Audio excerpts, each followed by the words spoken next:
Sejam todos bem-vindos ao canal Estudos da Doutrina Espírita. Estamos abordando a origem das conclusões do surgimento da doutrina espírita a partir do exame sério, acurado e muito apropriado do codificador Allan Kardec com relação às comunicações espirituais que, após a conclusão do Livro dos Espíritos, Allan Kardec vem apresentar na sua introdução muitas reflexões, muito entendimento e o quanto as pessoas apresentaram refutações acerca dessa ciência nova que é o Espiritismo.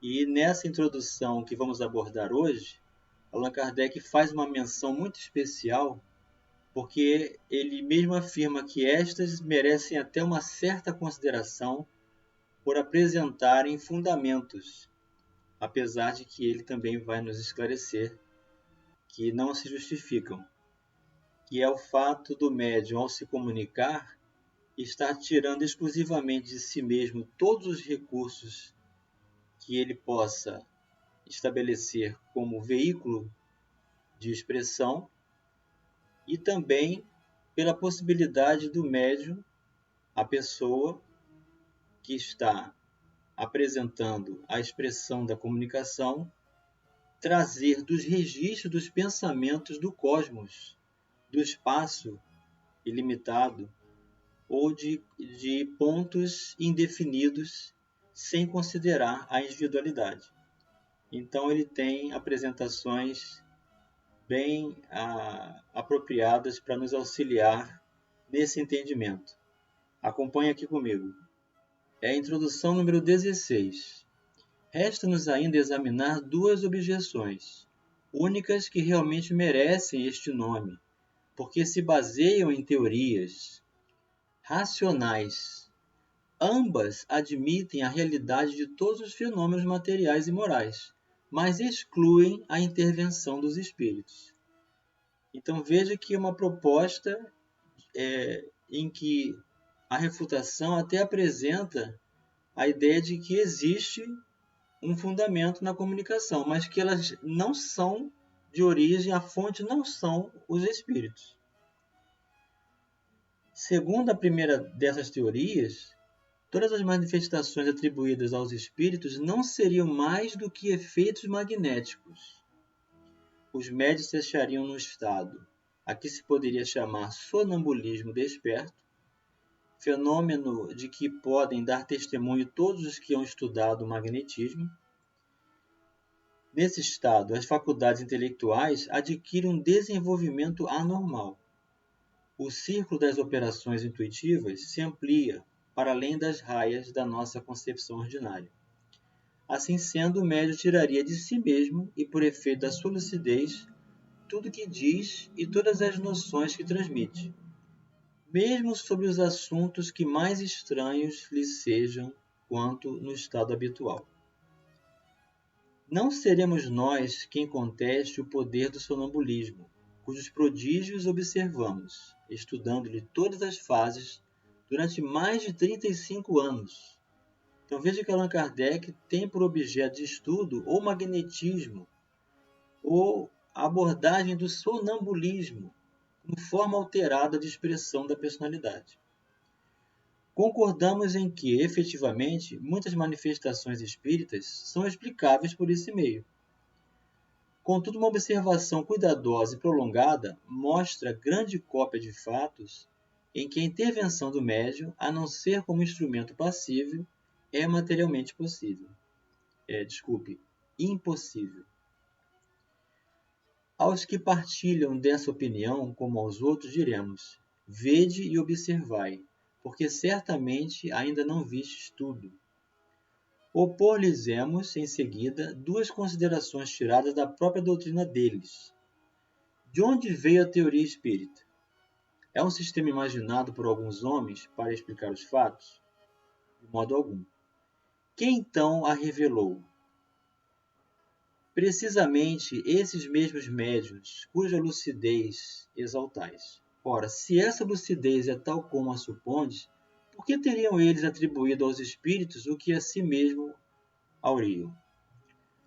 Como teriam dado sobre a natureza dessas inteligências extra-humanas as informações precisas, lógicas e tão sublimes que conhecemos? Uma de duas: ou eles são lúcidos ou não são. Se o são e se pode confiar na sua veracidade, não haveria meio de admitir-se, sem contradição, que não sejam com a verdade. Em segundo lugar, se todos os fenômenos promanassem do médium, seriam sempre idênticos num determinado indivíduo. Jamais se veria a mesma pessoa usar de uma linguagem disparatada, nem exprimir alternativamente as coisas mais contraditórias. Esta falta de unidade das manifestações obtidas pelo mesmo médium prova a diversidade das fontes. Ora, desde que não as podemos encontrar todas nele, forçoso é que as procuremos fora dele.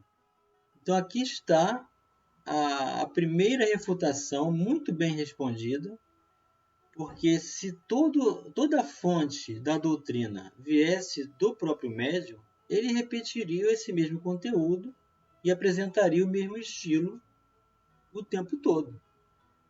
Mas ele apresenta contradições em relação às próprias afirmações.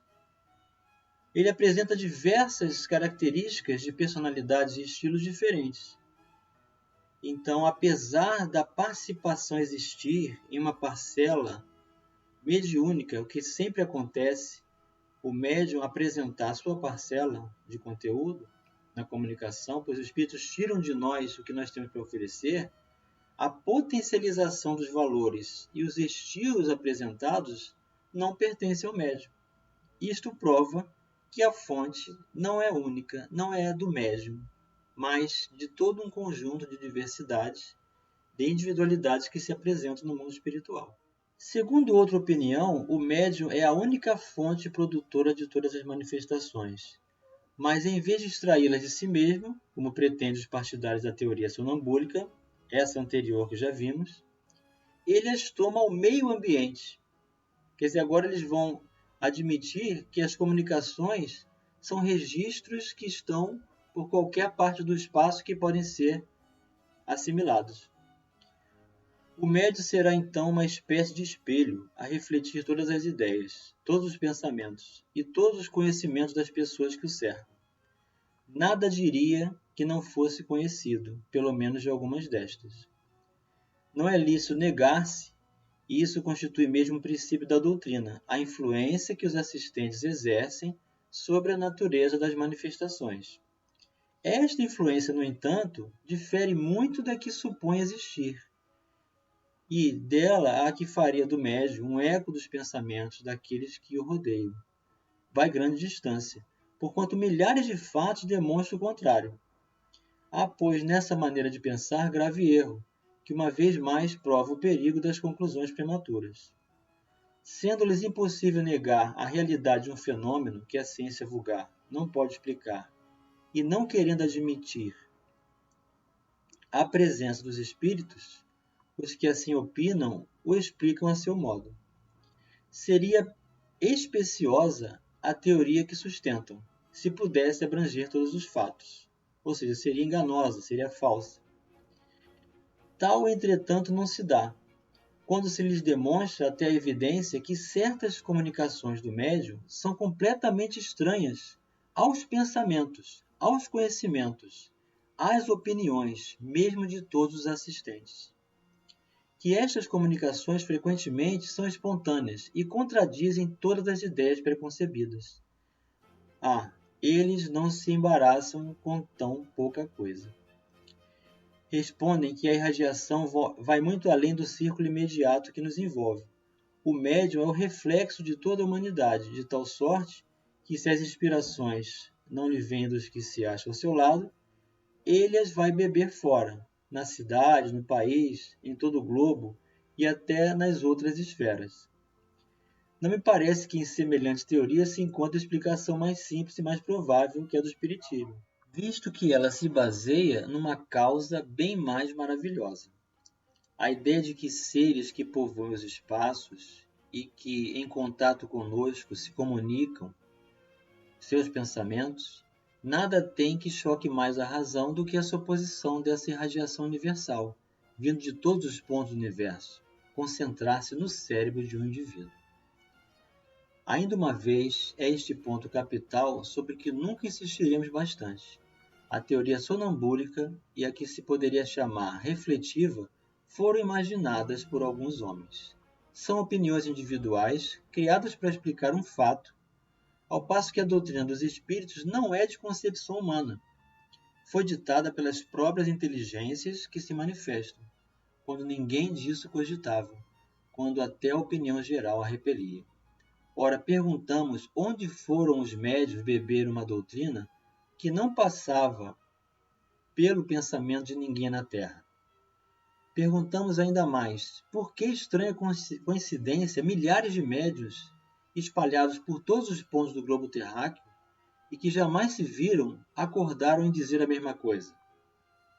Se o primeiro médium que apareceu na França sofreu a influência de opiniões já aceitas na América, por que a singularidade foi ele buscá-las a 2.000 léguas além mar e no seio de um povo tão diferente pelos costumes e pela linguagem, em vez de a tomar ao seu derredor?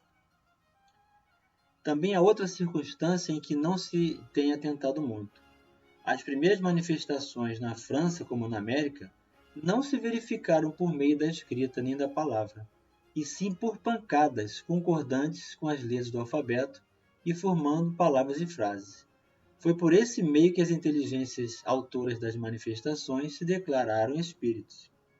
Ora, dado se pudesse supor a intervenção do pensamento dos médios nas comunicações verbais ou escritas, outro tanto não seria lícito fazer-se com relação às pancadas, cuja significação não podia ser conhecida de antemão. Então veja a sabedoria da espiritualidade superior em iniciar a apresentação dizendo: estamos aqui vivos, viemos aqui apresentar essa doutrina de amor, reviver os conceitos do cristianismo e fazer do Evangelho de Jesus as diretrizes libertadoras das nossas vidas, mostrando que a morte não existe, que a individualidade permanece, mas por meio de fenômenos de pancadas. Porque nas pancadas não tem pensamento, não tem correlação com a vida particular de ninguém, de nenhum médium. Então veja que espetáculo que é o planejamento da espiritualidade superior, que se faz presente, que chama atenção primeiramente através do uso de códigos de pancadas, tanto em Hydesville, na América, quanto nas mesas girantes, na França, para chamar atenção e, a partir daí, desenvolver todo um processo de interação com a vida particular de todos os médiuns. Poderíamos citar inúmeros fatos que demonstram na inteligência que se manifesta uma individualidade evidente e uma absoluta independência de vontade. Recomendamos, portanto, aos dissidentes observação mais cuidadosa, e se quiserem estudar bem, sem prevenções, e não formular conclusões antes de terem visto tudo, reconhecerão a impotência de sua teoria para tudo explicar. Limitar-nos-emos a propor as questões seguintes: por que é que a inteligência que se manifesta, qualquer ela que seja, recusa responder a certas perguntas sobre assuntos perfeitamente conhecidos, como, por exemplo, sobre o nome ou a idade do interlocutor, sobre o que ele tem na mão, o que faz na véspera, o que pensa fazer no dia seguinte, etc. Se o médium fosse o espelho do pensamento dos assistentes, nada lhe seria mais fácil do que responder. A esse argumento retruca os adversários, perguntando a seu turno: por que os espíritos, que devem saber tudo, não podem dizer coisa tão simples de acordo com o axioma? Quem pode o mais, pode o menos. E daí conclui que não são os espíritos que os respondem. Se um ignorante ou um zombador, apresentando-se a uma douta assembleia, perguntasse, por exemplo, por que é dia às 12 horas, acreditará alguém que ela se daria o incômodo de responder seriamente, e fora lógico que do seu silêncio ou das zombarias com que pagasse ao interrogante se concluísse serem tolos seus membros? Ora, exatamente porque os espíritos são superiores, é que não respondem a questões ociosas ou ridículas, e não consentem em ir para a berlinda. É por isso que se calam ou declaram que só se ocupam com coisas sérias. Perguntaremos finalmente por que é que os espíritos vêm e vão-se muitas vezes em dado momento, e passado este não há pedidos, nem súplicas que os façam voltar. Se o médium obrasse unicamente por impulsão mental dos assistentes, é claro que em tal circunstância, o concurso de todas as vontades reunidas haveria de estimular-lhe a clarividência. Desde, portanto, que não cede ao desejo da Assembleia, corroborado pela própria vontade dele, é que o médium obedece a uma influência que lhe é estranha, e aos que o cercam, influência que, por esse simples fato, testifica da sua independência e da sua individualidade. Então veja como a doutrina espírita precisa ser estudada, precisa ser observada. Nós precisamos desses entendimentos, dessas reflexões, para que a dúvida não se instale nas nossas casas mentais, na nossa condição mais íntima de valores. Porque a nossa convicção depende do nosso raciocínio, da nossa aceitação. Por isso a necessidade do estudo, da observação, e não as conjecturas dos detratores que não querem admitir a individualidade do espírito para não se comprometerem com os valores morais que devem submeter a si mesmos. Continue estudando, continue refletindo, continue interagindo conosco para que mais condições favoráveis de entendimento sejam ferramentas libertadoras para as nossas vidas. Você que está nos acompanhando nos nossos vídeos, comunique-se, mande sua mensagem, comungue conosco desses valores. Desejamos a você muita luz, muita paz e até o próximo vídeo.